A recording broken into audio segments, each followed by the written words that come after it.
Oh, hello. My name is Mara, and welcome to Books Like Whoa.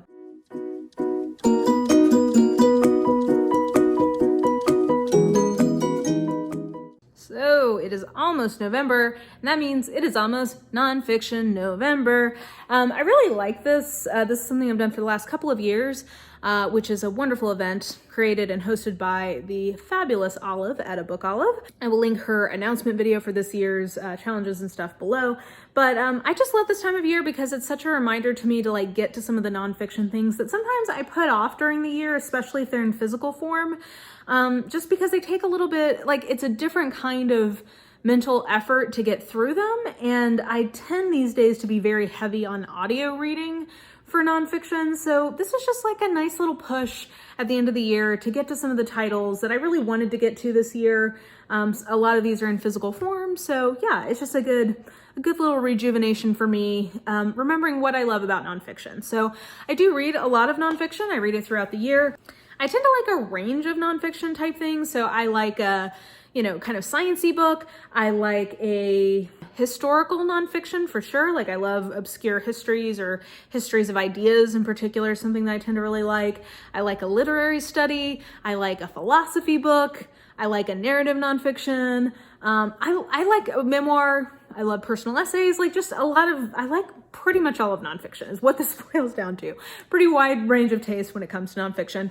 So yeah, anyway, I thought that I would show you guys what I'm doing for my TBR this year, some of the books I'm excited about, and just remind you that this is happening and you should totally, if you've got some nonfiction books, I think what Olive always says is that the goal is to read more nonfiction than you normally do. So if you normally read one nonfiction book a month, read two. If you normally read zero, read one. So I like that it's a very personalizable challenge. So without further ado, I will tell you what I'm reading, which of my books are going to fit the different challenges. Some of them are a little bit of a stretch.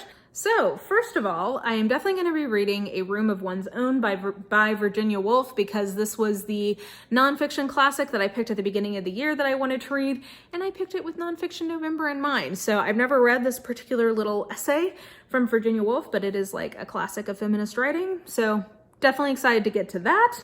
Then I have two literary studies that I'm very excited to read. So the first is Pursuing Happiness, Reading American Romance as Political Fiction by Laura Vivanco. So I read another book by Laura Vivanco as a part of my thesis on essentially it was a literary study of Harlequin romances, the dollar, the ones at the grocery store, the little white and red ones. And it was fascinating. It was super well done. So I'm really excited to read her take on sort of the political implications or inferences of contemporary romance genre literature. I think that this will just be a super interesting literary study from a specific angle. So I'm excited to get to that. And the other literary study I'm finally going to read, I'm so excited, is Human in Death, Morality and Mortality in J.D. Robb's novels. So this is a literary study of the In Death series through book 45. And I think by the time I'm reading this, I probably will have read the first 43. So I'll be a couple shy of my goal, but I think that's fine. So I'm really, really excited to get to this. I've been keeping notes as I've been going for the big series review that I want to read when I finally catch up, which will probably be early next year with the series. And I just have so many thoughts about it, in terms of its sort of philosophy or approach to good and evil, etc. And I think that's something that mystery novels are particularly well suited to sort of grapple with. And I this is the kind of book that had I continued on with my PhD, I would have written, because it's exactly what I like. It's an intersection of gender studies, literary studies, and popular literature studies, and philosophy. That's my sweet spot. So I think I'm really gonna like this. Very excited for it. Okay, next I have Not All Dead White Men, Classics and Misogyny in the Digital Age by Donna Zuckerberg. This is one that I saw Jean Bookish Thoughts recommend, and she is getting her PhD in classics. She's a classicist. And I just thought that this was a fascinating kind of approach to the classics, because there is a lot of sort of armchair psychology slash philosophy happening around Western culture. If you see those videos on YouTube, so much, go watch ContraPoints. to have a lot of that refuted for you, or at least critiqued. Aside from that, there's a lot of harkening back to the classics, and I spent a lot of time in my master's program. Like, one of the areas of studies that I had in particular was like wrestling with early Christian thought and their ideas about women and how that was or wasn't concurrent with Roman and Greek ideas about gender or women in particular. So I'm really interested to kind of see a different take of that. So I'm very excited for this one. A few audiobooks that I'm going to be hoping to get in. One is Charged by Emily Bazelon. This is one that I've meant to be reading since earlier in the summer, and it's a look at a few specific case studies of mass incarceration in the attempt to sort of combat those forces in the U.S. through more progressive district attorneys who are revamping the way that they look at charging and things like bail. So I think that'll be really interesting. I also have Parkland by David Cullen, and it's a grim one. So it is about the Parkland shootings here in the US a couple of years ago. It's sort of like his definitive investigative journalist take on it. He wrote Columbine, which is like one of the best works of narrative nonfiction in the last 20 years, probably, about the Columbine shooting. So I'm looking forward to that one. It's kind of a weird thing to say, but I'm very interested in it. So I think those two I definitely want to get because I get to by the end of the month because I own them. And then the other audiobook I'm hoping to get, the last audiobook that's not one of the challenges that I'm really hoping to get to, is Braiding Sweetgrass by Robin Wall Kemmerer. And the subtitle of this is Indigenous Wisdom, Scientific Knowledge, and the Teachings of Plant. And it's basically, I think, kind of looking at a fusion, like looking at Native American or Indigenous people's knowledge of like working with herbs for various what we would call scientific purposes, and like fusing that with what we now know in a more like non-Indigenous scientific culture to be true about some of the properties of those plants. And apparently it's just like beautifully written. It just is a super interesting topic to me.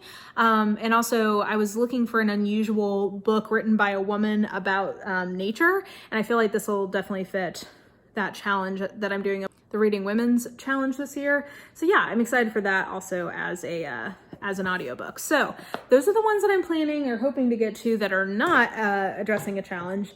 So then let me give you my 4 books that are gonna address each of the word challenges that we've got this year. So for design, I thought about doing Flanneuse, which is about like women's street fashion in different cities, but I just don't feel like I'm in the mood to read that. So I'm gonna go with Blessed by Kate Bowler, which is a history of the American prosperity gospel. And I picked it for design because I just feel like this is badass cover design, and like this is just so representative of what this book is a history of in terms of like fusing American materialism with evangelical Christianity. So this is a book I've been trying to get to for like 5 years.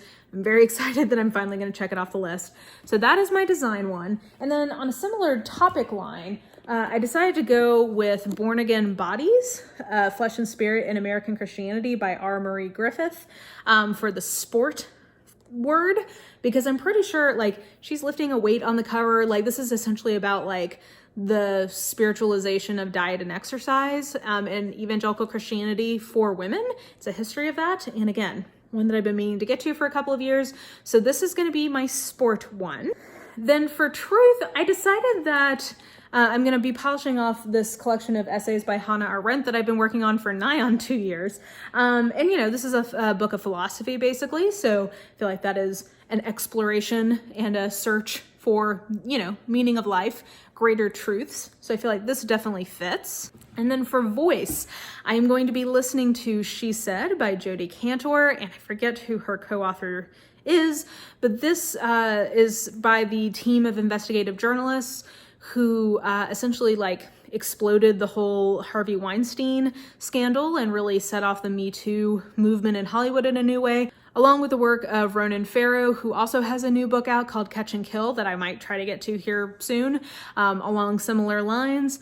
But I just thought that this was a totally appropriate choice for voice because a huge part of them, I'm gonna even get emotional saying this, but a huge part, I think, of what the Me Too movement has been about in the last couple of years in the States, but then definitely worldwide, is like letting people know that they have a voice. And like, even if we don't see tangible justice outcomes always, just having those voices heard is such, like, it's a step and it feels significant.